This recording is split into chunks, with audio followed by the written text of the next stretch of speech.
क्या एक 84 साल के इंसान का दिमाग दुनिया के सबसे तेज वैज्ञानिकों जितना तेज हो सकता है? जवाब है हाँ, अगर वो डॉक्टर गिरीश मोहन गुप्ता हो। आज तक हमने 400 लोगों पे ब्रेनोस्कोप किया है। उसमें से मुश्किल से 3 या 4 लोग हैं जिनका IQ 145 के ऊपर आया है। सर का भी IQ 145 के ऊपर है, तो ये जीनियस श्रेणी में आता है। 1941 में एक छोटे से गांव में जन्मे इस इंजीनियर ने अमेरिका का ग्रीन कार्ड ठुकराया, बॉर्डर पर आतंकवाद रोका, किसानों की फसलें 5 गुना बढ़ाने का संकल्प लिया और 84 की उम्र में IIM से MBA किया। लेकिन ये कहानी सिर्फ डिग्री की नहीं, ये एक ऐसे शख्स की है जिसने उम्र को तोड़ा, सपनों को जोड़ा। ये कहानी है डॉक्टर गिरीश मोहन गुप्ता की।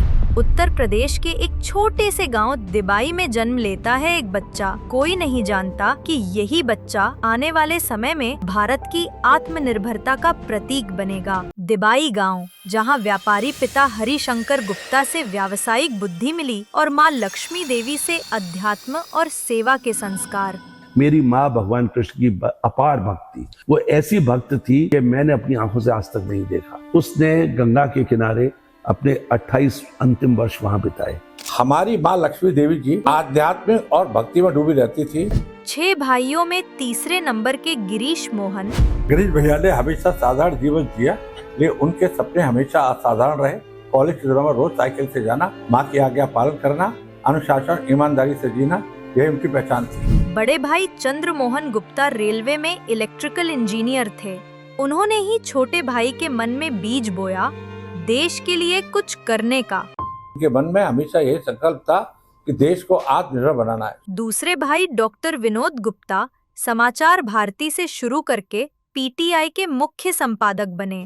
माँ लक्ष्मी देवी का प्रभाव गिरीश के जीवन की आत्मा बन गया। गंगा के किनारे अपने हाथों से बनाया गया राधा कृष्ण मंदिर, यही संस्कार गिरीश के व्यक्तित्व की नींव बने। हमारे परिवार की आध्यात्मिक शक्ति की बात की जाए तो उसका स्रोत हमारी दादी जी श्रीमती लक्ष्मी देवी जी हैं। उनकी कृष्ण भक्ति अद्भुत है। आज जब मैं पीछे मुड़कर देखता हूँ तो महसूस करता हूँ कि पिताजी की दूरदृष्टि, उनका ज्ञान के प्रति समर्पण और दादी जी की कृष्ण भक्ति, ये सब मिलकर हमारे परिवार की पहचान बनी। दिबाई के प्राथमिक विद्यालय से शुरू हुई शिक्षा यात्रा, फिर अलीगढ़ मुस्लिम यूनिवर्सिटी में मैकेनिकल इंजीनियरिंग, साइकिल पर कॉलेज जाना, माँ की हिदायतों का पालन, एक बेटे की माँ के प्रति श्रद्धा। 18 साल की उम्र में दिल्ली क्लॉथ मिल्स में ट्रेनी इंजीनियर।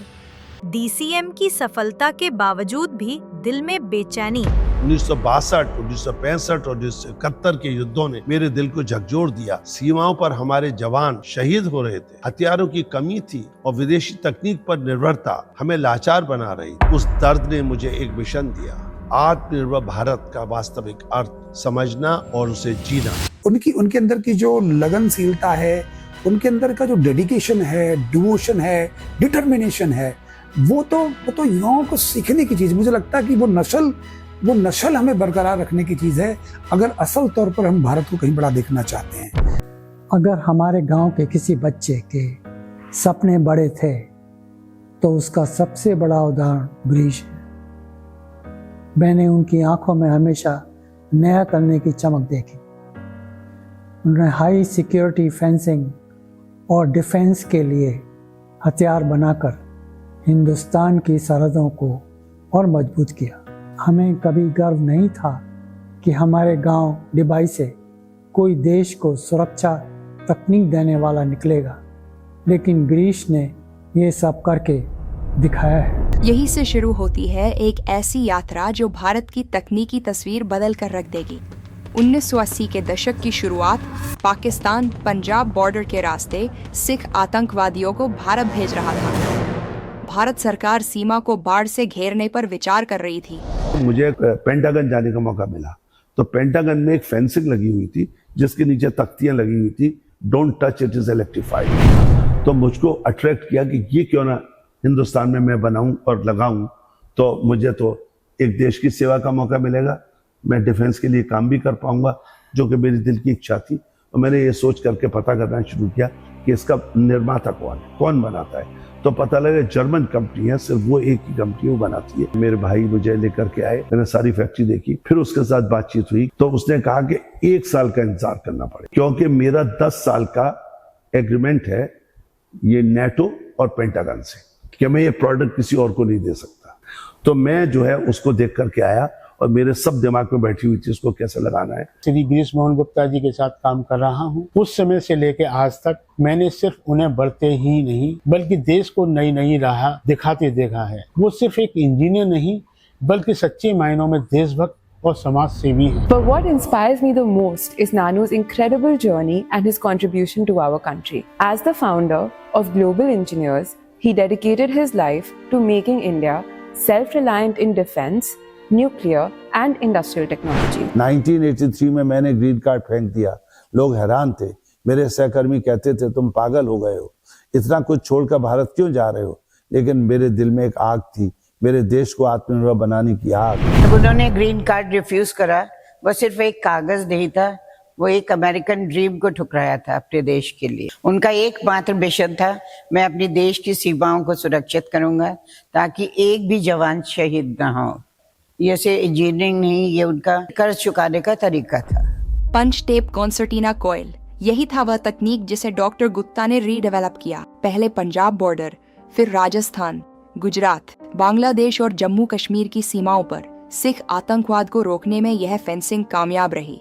राष्ट्रपति आर वेंकटरमन जी के हाथों राष्ट्रपति पुरस्कार इस असाधारण उपलब्धि की पहचान। जब उन्हें राष्ट्रपति पुरस्कार मिला तो मुझे ऐसा लगा जैसे ये सम्मान सिर्फ गुप्ता जी को नहीं बल्कि हम सबको मिला हो। बचपन से ही वो मशीनों और विज्ञान की तरफ रुझान रखते थे।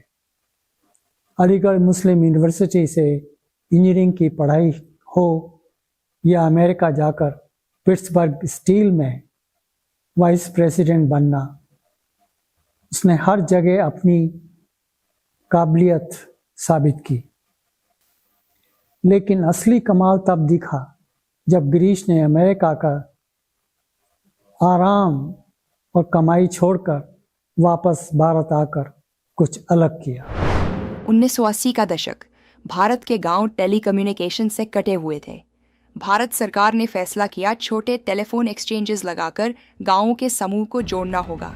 उस जमाने में शहर में टेलीफोन एक्सचेंज होता था 5-5 मंजिला, मगर भारत सरकार ऐसा चाहती थी कि क्यों ना गांव को भी कनेक्ट किया जाए। एक डिपार्टमेंट था भारत सरकार का, उसका नाम था ITI मनकापुर। उनको ये काम सौंपा गया और मुझे ऐसे 20 एक्सचेंजेस का ऑर्डर दिया गया। ग्लोबल इंजीनियर्स लिमिटेड का नवाचार, बस के अंदर छोटे टेलीफोन एक्सचेंजेस बनाए गए। इन मोबाइल एक्सचेंजेस को कई गांवों में स्थापित किया गया। ग्रामीण भारत में कम्युनिकेशन की क्रांति, यही तो था डिजिटल इंडिया का पहला कदम। 2005, भारतीय रेलवे के इतिहास में एक नया अध्याय।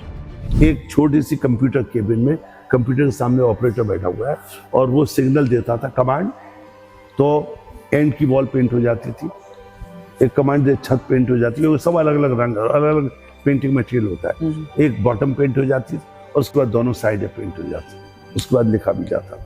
पूर्ण स्वचालित पेंटिंग प्लांट, करीब 80 वर्कशॉप है पूरे भारतवर्ष में। उन बहुत सारी वर्कशॉप्स में कोच को पेंटिंग करने के लिए प्लांट लगे हुए हैं, और वो जो कोच पेंटिंग प्लांट है उसमें जो मजदूर काम करते हैं वो चूंकि मैनुअल पेंटिंग करते हैं, स्प्रे पेंटिंग करते हैं, तो जो स्प्रे है जो उसका पेंट का वो उसको इनहेल करते हैं। वो बेचारे बहुत ही मतलब अब अनटाइमली उनकी डेथ हो जाती है। रेलवे के मजदूरों की जान को खतरे में डालने वाली पुरानी मैनुअल स्प्रे पेंटिंग, जहरीली गैसों से होने वाली समय से पहले मृत्यु, और फिर ग्लोबल इंजीनियर्स का समाधान। वो प्लांट मैंने खुद डिजाइन किया, खुद मैन्युफैक्चर किया और खुद इंस्टॉल किया, और उस प्लांट की खूबी ये है कि उसमें कोई भी operator inside the painting plant is not required. Girish Mohan Gupta ने भाभा परमाणु अनुसंधान केंद्र यानी BARC में fast breeder nuclear reactor PFBR pilot plant के विकास में ऐतिहासिक योगदान दिया। 2013 में मैंने भाभा परमाणु अनुसंधान केंद्र के साथ फास्ट ब्रीडर रिएक्टर के लिए काम किया। यह उपलब्धि भारत की रणनीतिक परमाणु ऊर्जा में पूर्ण तकनीकी स्वतंत्रता का प्रतीक है, जो बिना किसी विदेशी सहायता के हासिल की गई। सोलर ग्रीनहाउस तकनीक, खुले खेत की तुलना में 5 से 8 गुना अधिक उत्पादन, प्रति एकड़ रोज औसतन 400 यूनिट बिजली। IARI पूसा, नई दिल्ली के वैज्ञानिकों द्वारा प्रमाणित, पेटेंट हो चुकी तकनीक, लेकिन पूर्णतः परोपकारी गतिविधि। वो हमेशा कहते हैं सच्ची सफलता सिर्फ ऊंचाइयां छूने में नहीं, बल्कि सबको साथ लेकर चलने में है। डॉक्टर गिरीश मोहन गुप्ता का सपना। भारत एक कृषि प्रधान देश है। यहाँ करीब 55% आबादी खेती पर निर्भर है, लेकिन किसानों की हालत चिंताजनक है। देश में हर साल औसतन 14,000 से अधिक किसान आत्महत्या करते हैं। किसानों की समस्याएं बाढ़, सूखा, बिजली की कमी, पानी का अभाव और अनिश्चित पैदावार। मेरे फादर की लाइफ को मैं एक चीज़ में समअप करना चाहूँगा। राजकुमार की फिल्म का एक डायलॉग है, उसमें वो पूरी लाइफ उनकी समअप हो जाती है। वो डायलॉग कुछ इस तरह से है, जानी खुद ही को कर बुलंद इतना कि हर तकदीर से पहले खुदा बंदे से खुद पूछे, बता तेरी रजा क्या है। भारत का रक्षा क्षेत्र गोला बारूद की प्रोपेलेंट टेक्निक का आयात पर निर्भर। मेरे दिमाग में एक आइडिया आया कि जो ऑर्डिनेंस फैक्ट्रीज हैं, उनके यहाँ पर जो एम्यूनिशन बनाने वाले यूनिट्स हैं, उनमें एक प्लांट लगा हुआ है, नाइट्रोसेलुलोज मैन्युफैक्चरिंग प्लांट। नाइट्रोसेलुलोज एक तरह का प्रोपेलेंट होता है, और ये प्लांट जो लगे हुए हैं वो बहुत पुराने हैं, 40-50 साल पुराने प्लांट्स हैं। उनकी कैपेसिटी काफी कम हो गई थी। तो मैंने इस पर बड़ी मेहनत की और मैंने एक ऑस्ट्रियन कंपनी ढूंढी जो कि इस टेक्नोलॉजी में बहुत महारत थी, और उससे मैं जाकर के मिला, उससे मैंने बातचीत की और उसको मैंने कहा कि भाई क्या हम दोनों मिलकर के जो ऑर्डिनेंस फैक्ट्रीज में चल रहा है बातचीत रिप्लेसमेंट का कर सकते हैं। तो उसने मेरे बारे में जान करके और मेरे बैकग्राउंड को समझ करके उसके जो मैनेजिंग डायरेक्टर थे उसने हाँ कर दी। उसने कहा कि मिस्टर गुप्ता बिल वक्त गया था। तो मैं चेयरमैन ऑर्डिनेंस फैक्ट्री बोर्ड से मिला और उनको मैंने ये आइडिया दिया कि सर अगर आप इस तरह का एक टेंडर रिप्लेसमेंट का निकालें जिसमें कि काफ़ी बड़ा हिस्सा इंडियन स्कोप भी हो, तो आप मुद्रा का एक बड़ा हिस्सा बचा सकते हैं। उनको आइडिया बहुत अच्छा लगा और पहला टेंडर उन्होंने nitrocellulose plant for ordnance factory Nalanda निकाला। उस प्लांट के लिए मैंने कॉन्ट्रैक्ट लिया और कॉन्ट्रैक्ट लेकर के उसमें जो पूरा का पूरा वो विदेश से लेते तो उसका मोर देन 50% हिस्सा वो मैंने अपने हिस्से में लिया और उसको मैंने इंडिजिनाइज किया और उसकी कीमत करीब आधी हो गई। अगर वो चीज़ जो कि 100 यूरो की मिलती तो वो मैंने 50 में इंडिया में उसको बना करके लगा दिया। तो उससे जो प्लांट की कीमत थी वो करीब 75% आ गई और 75% में भी जो फॉरेन एक्सचेंज की सेविंग थी वो करीब आधी थी। तो उसको प्लांट को लगाने के बाद फिर उन्होंने खुश होकर के फिर एक प्लांट लगाना था ऑर्डिनेंस फैक्ट्री भंडारा में, उसका कॉन्ट्रैक्ट मिला। उस कॉन्ट्रैक्ट में भी हमने उसको लगाया और वो बहुत सक्सेसफुली प्लांट बना। उस प्लांट में जो कुछ छोटी मोटी कमियां पहले प्लांट की थी उस सबको सुधार करके और इस प्लांट को बनाया परफेक्ट। और वो प्लांट आज 10 साल हो गए हैं, 10 साल से भी ऊपर है। वो प्लांट अपनी नॉर्मल कैपेसिटी से ज़्यादा कैपेसिटी पर चल रहा है। मेक इन इंडिया के तहत एक महत्वाकांक्षी कदम विभिन्न ऑर्डिनेंस फैक्ट्रियों में एक्सप्लोजिव्स और प्रोपेलेंट्स मैन्युफैक्चरिंग प्लांट्स का स्वदेशीकरण, बोफोर्स गन के लिए आवश्यक एम्यूनिशंस के उत्पादन, nitrocellulose manufacturing facility, ordnance factory. Defence के लिए अभी लेटेस्ट एक प्लांट लगा रहा हूँ ऑर्डिनेंस फैक्ट्री भंडारा में, जो कि सिंगल बेस प्रोपेलेंट बनाएगी। मैं बहुत जल्दी पूरा करके और उसमें सिंगल बेस प्रोपेलेंट बनाना शुरू कर दूंगा, जिससे कि भारत सरकार का इंपोर्ट बंद हो जाएगा। ये सारी मैंने उनके जो कैरेक्टरिस्टिक्स पर्सनालिटी के देखे तो मुझे लगा ये साधारण इंसान तो नहीं हो सकता, क्योंकि वो ऐसे व्यक्तित्व हैं जिनके हर सांस, हर विचार और हर प्रयास केवल और केवल देश के लिए है। उन्होंने आत्मनिर्भर भारत का सपना और उस पे कार्य तब किया था जब आत्मनिर्भर भारत का नारा भी नहीं दिया गया था। डॉक्टर गिरीश मोहन गुप्ता जी का जीवन एक इंजीनियर, इनोवेटर और समाज सेवी के रूप में हमारी प्रतिभा को पहचानने और विकसित करने की हमारी क्षमता पर दृढ़ विश्वास को दर्शाता है। यार सोचिए ये सहपाठी होना कितना कितना जो है आनंद से भरा हो। हम जब साथ न होते तो लोग भी कहते कि क्या बात है कि आज सर नहीं आए यार, या वो क्लास सुना पूरा हो गया,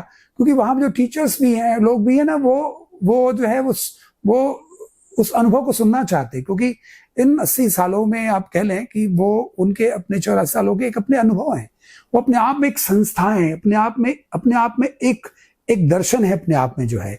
तो वो जो दर्शन है वो एक दृष्टिकोण है, जो कुछ मैनेजमेंट में पढ़ाया जा रहा है, जो कुछ चीजें हैं, तो वो आईएम की पढ़ाई अपने आप में एक बड़ी एक्सपेरिमेंटल है। आईएम के अंदर कोई किताबों को लेकर के कोई चैप्टर इस तरह नहीं जो है, तो आईएम की जो पढ़ाई है वो केस स्टडी की तरह है, और वो खुद एक केस स्टडी है। वो खुद उन्होंने एक ऐसा एम्पायर खड़ा किया, एक म्यूजियम खड़ा किया, एक इनोवेशन को किया, और उसके लिए तमाम सारे उनको राष्ट्रपति के उस एज में, आज को 20 साल पहले भारत के राष्ट्रपति उन्होंने बुला के सम्मानित किया। उनको सरकार के द्वारा उनको ऐसे दर्जनों अवार्ड उनको मिले हुए। अवार्ड व्यक्ति की महानता की पहचान नहीं है। डॉक्टर गिरीश मोहन गुप्ता जो है उस हिम शिखर की तरह है, मतलब उस हिमालय के शिखर की तरह है, जो व्यक्तित्व में और एक इंटीग्रिटी है, चरित्र की भी कहते हैं ना, मतलब एक व्यक्ति के अंदर में कहते हैं ना, एक चतुराई जो है ना, हमारे समाज में अच्छी नहीं बन जाती। वो चतुर नहीं, व्यक्ति चतुरता को आईक्यू नहीं कहते हैं, हायर इंटेलिजेंसी। वो उतने ही दयावान, उतने ही करुणा से भरे हुए, उतने ही वो कल्याण की भावनाओं से भरे हुए हैं। मैं उनके साथ हर प्रोजेक्ट में यह अनुभव कर पाया कि उनका दृष्टिकोण हमेशा देश हित और समाज हित के लिए होता है। आने वाले समय में मैं चाहता हूं कि सर की प्रेरणा से हम भारत को टेक्नोलॉजी और इनोवेशन के मामले में आत्मनिर्भर बना सकें। ग्लोबल इंजीनियर्स लिमिटेड का योगदान भारत की रक्षा क्षमता को मजबूत करना, मैसिव फॉरेक्स बचत और इंडिजिनस कैपेबिलिटी को स्ट्रेंथन करना, ये केवल तकनीक का ट्रांसफर नहीं था, ये था भारत की आत्मनिर्भरता की दिशा में एक निर्णायक कदम। आंकड़े जो सच्चाई बयान करते हैं। उनके स्वदेशी नवाचारों ने न केवल विदेशी मुद्रा बचाई, बल्कि भारतीय MSME उद्योग को नई पहचान भी दी। 65 साल की सेवा, 21 राष्ट्रीय और अंतर्राष्ट्रीय पुरस्कार, जिनमें से 2 भारत के राष्ट्रपति द्वारा प्रदान किए गए। When some of your friend gets awarded for his activities, for his, how do you feel? You feel elated कि भाई हाँ, आप अपग्रेड हो गए हैं, आपके दोस्त भी आगे बढ़ रहे हैं, आपके साथ साथ आप भी आगे बढ़ रहे हैं। लेकिन मेरे लिए सबसे बड़ा पुरस्कार था उन मजदूरों की मुस्कान, जिनकी जिंदगियां मेरी तकनीक ने बचाई, उन जवानों का गर्व जो मेरी फेंसिंग के पीछे सुरक्षित थे। गुप्ता सर की दूरदर्शिता, उनके इनोवेशन के प्रति जुनून और देश के प्रति निष्ठा ने हमेशा मुझे प्रेरित किया। 2022 में कन्फेडरेशन ऑफ इंडियन इंडस्ट्री द्वारा CII इंडस्ट्रियल इनोवेशन अवार्ड। इनका सबसे बड़ी चीज मैंने देखी कि एक तो पंक्चुअलिटी, लोगों को मोटिवेट करना, और कभी डोमिनेट नहीं करते हैं कि अगर कोई गलती कर भी थे तो उस गलती में से उसकी अच्छाई निकालते हैं। एक MSME कंपनी का देश के विकास में इतना बड़ा योगदान। ग्लोबल इंजीनियर्स सिर्फ एक कंपनी नहीं, बल्कि एक परिवार। He is a very hard working person. I would say he is, I would not say hard working, but he is a workaholic basically. उनको काम की इतनी लगन रहती है। आज even at the age of 84 years उन्होंने MBA किया है, और MBA के साथ साथ वो नई नई चीज़ें सीखते रहते हैं।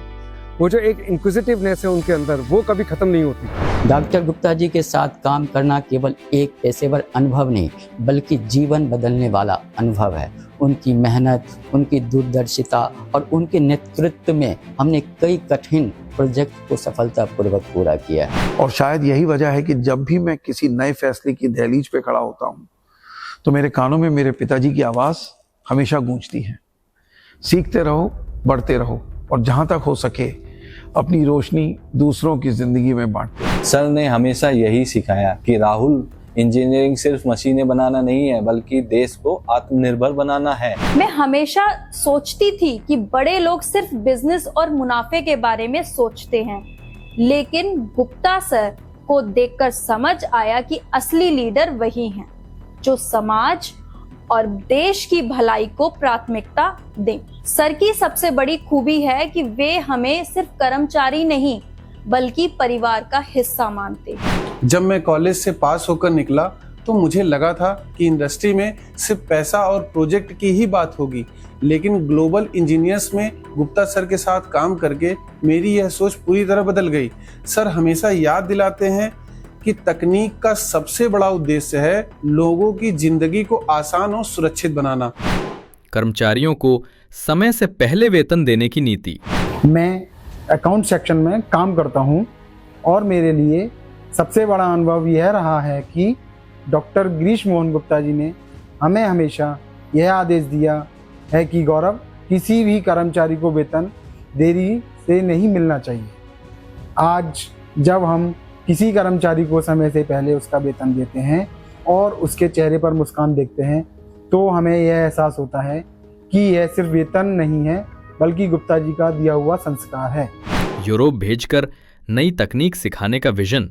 सर ने मुझ पर विश्वास करते हुए मुझे यूरोप भेजा ताकि मैं वहां नई तकनीकें और नए विचार सीख सकूं। 2024 जब दुनिया के ज्यादातर लोग 84 साल की उम्र में रिटायरमेंट का जीवन जी रहे होते हैं, तब डॉक्टर गिरीश मोहन गुप्ता ने रच दिया एक और इतिहास। महसूस कीजिए, यह कहानी आपकी भी हो सकती है। दोस्तों, जीवन एक थिएटर है जहां हर उम्र एक नया एक्ट है। लेकिन क्या होता है जब समाज कहता है रिटायर हो जाओ, आराम करो? मैंने कहा नहीं। 2024 में 84 साल की उम्र में मैंने Indian institute of management Sambalpur से MBA की डिग्री हासिल की। वह पल, कल्पना कीजिए, स्टेज पर हजारों युवा चेहरे, तालियों की गड़गड़ाहट और मैं सफेद बालों वाला बुजुर्ग डिग्री थामे खड़ा। मेरी आंखों में आंसू थे, लेकिन वो खुशी के थे, संघर्ष के थे। मैंने golden book of world records में जगह बनाई। 79 साल की उम्र में MBA करने वाली श्रीमती उषा रे का रिकॉर्ड तोड़कर। लेकिन यह सिर्फ एक रिकॉर्ड नहीं था, यह था मेरे जीवन की सबसे बड़ी जीत का ड्रामेटिक क्लाइमैक्स। आप जीवन में जो पढ़ते हैं आप वो नहीं बनते हैं, आप किसकी संगत में रहते हैं आप वो बनते हैं। तो संगत बहुत बड़ी चीज़ है कि 80% जो आपकी जानकारी है, ज्ञान है, वो क्या थी, एसोसिएशन से आता है।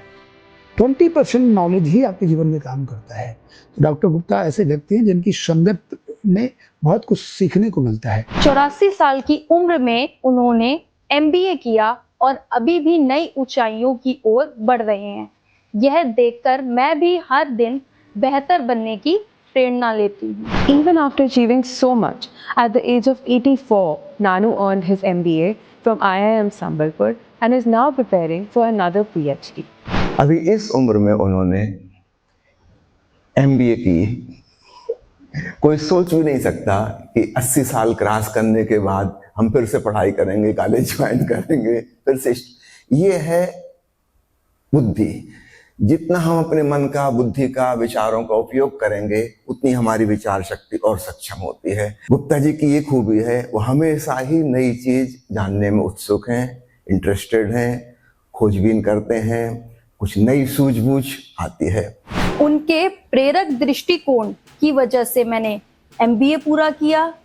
उनके उदाहरण से यह स्पष्ट हुआ कि सीखने की कोई उम्र नहीं होती और जब जुनून, समर्पण और सही मार्गदर्शन मिल जाए तो हर प्रियंका MBA कर सकती है। 84 वर्ष की आयु में उन्होंने IIM से MBA करके दिखा दिया। सीखने आगे बढ़ने की कोई उम्र नहीं होती। पहली बार मिलते ही मुझे बहुत ज़्यादा सुखद अनुभव हुआ ये जानकर कि इतने अपनी ज़िंदगी में अकम्प्लिश्ड व्यक्ति हैं वो, लेकिन आज भी वही बच्चों जैसी क्यूरियोसिटी, चीज़ों को जानने की, वो कौतूहल जो होता है बच्चों का, फिर बच्चों का किसी भी काम को करने का जो जोश होता है, जो पैशन होता है, वो आज भी सर में बरकरार है। 2025 सोलर इंजीनियरिंग में योगदान को मान्यता देते हुए थेम्स इंटरनेशनल यूनिवर्सिटी ने डॉक्टर गिरीश मोहन गुप्ता को ऑनररी डॉक्टरेट अवार्ड PhD से सम्मानित किया। ये सम्मान उनकी अनुभव, उपलब्धियों और राष्ट्र व समाज के प्रति योगदान पर आधारित है। सोलर पावर जनरेशन की जो टेक्नोलॉजी मैंने डेवलप की है, उससे प्रभावित होकर के the Thames international university Paris ने मुझको ऑनरेरी PhD प्रदान की है। Brain behaviour research foundation of India के ट्रस्टी मानसिक स्वास्थ्य के लिए योगदान। हमारी संस्था चूंकि brain behaviour research foundation of India एक नई तकनीक जिसे ब्रेनोस्कोप कहते हैं उसने इजाद किया और उस पर काम कर रहे थे। तो जब हमने डॉक्टर गुप्ता सर को इसके बारे में बताया तो उनको जैसे बताया कि बच्चों जैसी कौतूहलता हुई, बोले कि मुझे भी करवाना है। अब आप सोच सकते हैं कि हम ब्रेनोस्कोप करते हैं, बच्चों को टारगेट करते हैं क्योंकि उन्हें अपना करियर डिसाइड करना होता है। अब सर जो है 82 इयर्स के पे अगर अपना ये टेस्ट करवाएंगे तो हम ये सोच सकते हैं कि क्यों करवाना चाहते हैं। तो उनका जवाब आप सुनेंगे। उन्होंने कहा कि मैं ये जानना चाहता हूँ कि जिस चीज के लिए मैं पैदा हुआ हूँ वो काम मैंने किया है या नहीं किया है। तो इसी ब्रेनोस्कोप के दौरान उनका IQ टेस्ट हुआ और मैं आपको बताऊंगी कि लेस देन 1%, आज तक हमने 400 लोगों पे ब्रेनोस्कोप किया है, उसमें से मुश्किल से 3 या 4 लोग हैं जिनका IQ 145 के ऊपर आया है। सर का भी IQ 145 के ऊपर है, तो ये जीनियस श्रेणी में आता है। और शायद उनका जो जिंदगी भर का काम रहा है वो इस बात को साबित करता है कि उनका IQ बहुत हाई है, क्योंकि जिस तरीके से वो एक फॉरेन टेक्निक को इंडिया में लेकर आए उस समय, और उनकी मेमोरी फोटोग्राफिक मेमोरी है, यानी वो किसी चीज को देख लेते हैं तो उनके दिमाग में वो उसकी पिक्चर और पूरा सीक्वेंस बन जाता है। छात्रों को छात्रवृत्ति, जिनमें से 5 पिछड़े समुदाय की बेटियां, गरीब परिवारों की बेटियों के विवाह में सहायता, अर्थ सेवियर फाउंडेशन के माध्यम से 3000 बेघर और बीमार व्यक्तियों की सेवा, शालीमार बाग दिल्ली में 20 साल से अधिक समय से निशुल्क होम्योपैथी क्लिनिक। आज हम पीछे मुड़कर देखते हैं तो गर्व होता है कि गुप्ता जी ने अपनी मेहनत, ईमानदारी और अच्छे कर्मों से न केवल व्यवसाय में नाम कमाया बल्कि परिवार और समाज में भी सम्मान की पहचान बनाई। मेरे लिए गिरीश भाई सिर्फ एक महान वैज्ञानिक उद्योगपति नहीं बल्कि ऐसे इंसान है जिन्होंने हमेशा अपने परिवार, समाज, देश की तरफ रखा। जब लोग उन्हें आत्मनिर्भर भारत का सच्चा सेनानी कहते हैं तो मुझे गर्व होता है। मैं उनका छोटा भाई हूँ। उनका जीवन में हम सबके लिए प्रेरणा है और आने वाले पीढ़ियों के लिए मिसाल है। सफलता का सबसे बड़ा प्रमाण परिवार की खुशी और संतुष्टि। ये मेरी ग्रेट ग्रैंड डॉटर है और सबसे ज्यादा प्यारी है, एंड इसने एक अनमोल रत्न दिया है जो मेरा great grand son. I'm very happy to be a part of this family and Baba is nothing but a really big source of inspiration to all of us. मैं मानती हूँ कि आज जो भी मैं अपने परिवार, रिश्ते और मूल्यों के प्रति अलर्ट हूँ, लाइव हूँ और सजग हूँ, मैं अपने फादर, उनकी परवरिश, अपनी मदर की परवरिश और पापा जो कि गिरीश मोहन गुप्ता जी हैं, उनके व्यक्तित्व की रोशनी ने मुझे सिखाया है।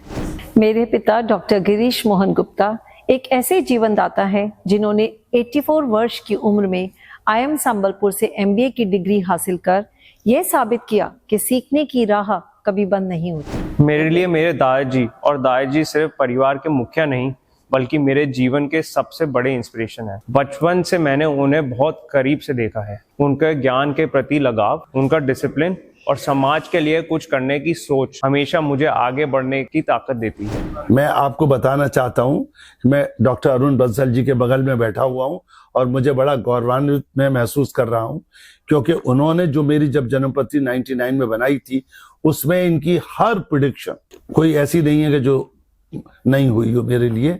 और उन प्रेडिक्शन में ही मैं जब पढ़ता हूँ और देखता हूँ तो मुझे बड़ा अचंभा होता है कि अरे तो मैं जो मैं कर रहा हूँ वो सब जन्मपत्री में लिखा हुआ है। और मैं इसीलिए आज, क्योंकि वो मेरी जो जन्मपत्री है वो पुरानी, वो अब उसका जो पीरियड उस वक्त दिया था वो समाप्त होने वाला है, तो मैं आज फिर उनके पास आया हूँ और मुझे अब उन्होंने फिर अगले 20 साल की प्रेडिक्शंस बना के दी हैं। और बंसल साहब ने एक बात और कही है जिससे कि मैं बहुत खुश हूं कि उन्होंने कहा है कि आपको आने वाले समय में कोई ना कोई देश का एक उच्च सम्मान मिलेगा। 31 में 99 का दिन था जब पहली बार मेरी मुलाकात डॉक्टर GN गुप्ता जी से हुई थी। उसी समय मैंने उनकी जन्म कुंडली बनाई थी। कुंडली बनाते समय जो गुण, जो भविष्य मैंने देखा था, उन्हें प्रत्यक्ष रूप में साकार होता हुआ देखकर मुझे बहुत खुशी हो रही है। डॉक्टर गिरीश मोहन गुप्ता एक ऐसा नाम जो इनोवेशन, परसिवियरेंस और फिलेंथ्रोपी का पर्याय बन चुका है। आत्मनिर्भर भारत के सच्चे सेनानी, आने वाली पीढ़ियों के लिए प्रेरणा और हम सबके लिए गर्व का कारण। उम्र सिर्फ एक संख्या है, जुनून एक मिशन है।